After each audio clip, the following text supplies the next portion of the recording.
જિલ્લા વહીવટીતંત્ર અમરેલી તથા કલેક્ટર અમરેલી વતી હું જાહેર જનતાને એક નિવેદન કરવા માંગુ છું કે જિલ્લાની અંદર કુલ 150 જેટલા પેટ્રોલ પંપ આવેલા છે. એ તમામ પેટ્રોલ પંપ પર પેટ્રોલ ડીઝલનો જથ્થો પૂરતા પ્રમાણમાં છે અને સમયસર જરૂરિયાત મુજબ ગ્રાહકોને પેટ્રોલ પંપ પરથી પેટ્રોલ ડીઝલનું વિતરણ કરવામાં આવે છે. એટલે કોઈ પણ ગ્રાહકોએ બિનજરૂરી અફવાઓથી ગેરમાર્ગે દોરાવવું નહીં તથા ખોટો સંગ્રહ કરવો નહીં. જેમ જેમ જરૂરિયાત ઉત્પન્ન થશે એમ આપણી પાસે પૂરતો જથ્થો હોય છે એટલે વિતરણ કરવામાં આવશે.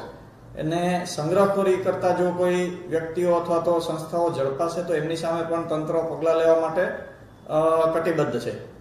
બીજી ગેસ એજન્સીની જો વાત કરીએ તો જિલ્લાની અંદર કુલ 26 જેટલી ગેસ એજન્સીઓ આવેલી છે.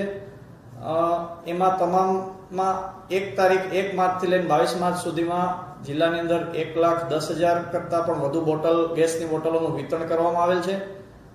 અને જે સરકારે સમય મર્યાદા નક્કી કરી છે, ગ્રામ્ય વિસ્તારની અંદર 45 દિવસ અને શહેરી વિસ્તારની અંદર 25 દિવસના સમયાંતરે લોકો નવું ગેસની બોટલનું બુકિંગ કરાવી શકશે. હાલ દરેક એજન્સી ઉપર તમને એક્ઝેક્ટ વાત કરીએ તો જિલ્લાની અંદર 7,000થી ઉપરાંતનો ગેસ બોટલનો સ્ટોક છે અને જરૂરિયાત મુજબનું વિતરણ કરવામાં આવે છે, જેથી લોકોએ કોઈ ખોટું પેનિક બુકિંગ કરવું નહીં કે પેનિક મોડમાં આવવું નહીં.